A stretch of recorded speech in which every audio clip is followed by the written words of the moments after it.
नमस्कार मित्रों, शेयर की मौसी बिल्ली चैनल में आपका एक बार फिर से स्वागत है। चैनल पर पहली बार आए हैं तो आपसे विनती है चैनल को सब्सक्राइब अवश्य करें, जिससे भविष्य में और भी आपको काम की जानकारी मिलती रहे और आज की जानकारी काम की लगे तो चैनल को लाइक एक अवश्य करें और जानकारी को दूसरों के साथ भी शेयर करें जिससे उनका भी फ़ायदा हो सके। आज मैं आपको भारत की एक ऐसी स्टील कंपनी के बारे में बताना चाहूँगा जिसका नाम इलेक्ट्रो स्टील कास्टिंग्स है, जिसका वर्तमान भाव 205 रुपये 55 पैसे चल रहा है। लेकिन उससे पहले मैं आपको बाज़ार में चल रही उथल पुथल के बारे में अवगत कराना चाहूँगा कि मार्केट में 15-20% कोई भी शेयर में इतना उठापटक हो रहा है। तो मेरी आपसे विनती है कि ट्रेडिंग से दूर रहें, क्योंकि ट्रेडिंग करने वाले दिन भर फील्डिंग करने के बाद भी अगर लॉस करते हैं तो बहुत दुख होता है, क्योंकि मार्केट में बड़े बड़े ऑपरेटर इन्वॉल्व हैं। वो कोई भी स्क्रिप्ट को 15-20% ऊपर नीचे कर लेते हैं, तो जो ट्रेडर हैं वो उसमें फंस के अपना नुकसान करके शाम को घर जाते हैं। दिन भर फील्डिंग करने के बाद कंप्यूटर के आगे मोबाइल के आगे बैठने के बाद अगर आपको लॉस हुए तो अच्छी बात नहीं है। तो मेरी आपसे विनती है ट्रेडिंग से दूर रहें और लॉन्ग टर्म इन्वेस्टमेंट के बारे में सोचें, जिससे कम से कम साल में 20-25% आराम से आपको रिटर्न मिल जाएगा। और जो दूसरे आपके मिलने जुलने वाले हैं उनको भी आप सलाह दें कि ट्रेडिंग से दूर रहें और लॉन्ग टर्म इन्वेस्टमेंट में ही ध्यान दें। तो आज मैं आपको भारत की एक ऐसी स्टील कंपनी के बारे में बताना चाहूँगा जिसका वर्तमान भाव 205 रुपये 55 पैसे चल रहा है। इसका नाम है इलेक्ट्रो स्टील कास्टिंग्स। इसका EPS है 14.41 और PE इसका 14.76 है। मैं इसको 200 रुपये में ख़रीदूँगा और मेरा साल भर का टारगेट जो है इसका 275 रुपये है।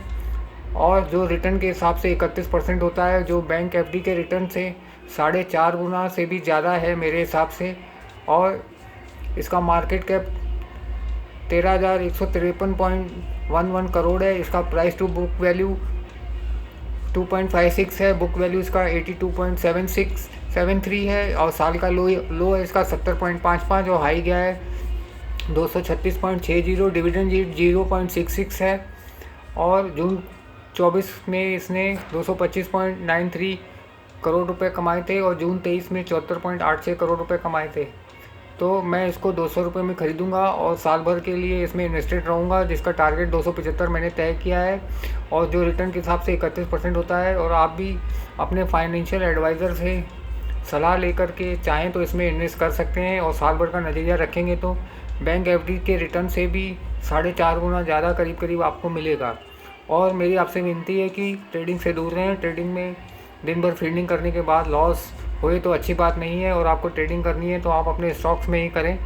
स्टॉक्स में ही आप बेच के नीचे ले सकते हैं, लेकिन सेम डे कमाना बहुत मुश्किल है। अगर आप कमा सकते हैं सेम डे में आपके भाव में मिलता है तो आप सेबी की रिपोर्ट के अनुसार 100 में 93 लोगों को ट्रेडिंग में लॉस होता है। उन 7 में से आप लक्की हो सकते हैं जो 7 लोग ट्रेडिंग में कमाते हैं। तो मेरी आपसे यही विनती है कि ट्रेडिंग से दूर रहें और ट्रेडिंग करनी भी है तो आप अपने स्टॉक्स में ही बेचें और ख़रीदें। सेम डे आपको मिलता है तो आप जैसा लकी कोई नहीं है। अगर 2-4 दिन बाद आपको नीचे भाव मिल जाता है तो आप समझिए आपने इंटरेस्ट कमाया और लॉन्ग टर्म के लिए निवेशित रहें, जिससे कम से कम एक साल में 20 से 25% तो कोई भी स्क्रिप्ट में आपको मिल सकता है और आप अपने दूसरे कामों को भी कर सकते हैं। ट्रेडिंग में दिन भर आप कंप्यूटर के आगे बैठ करके मोबाइल के आगे बैठ करके अगर लॉस करते हैं तो ये अच्छी बात नहीं है।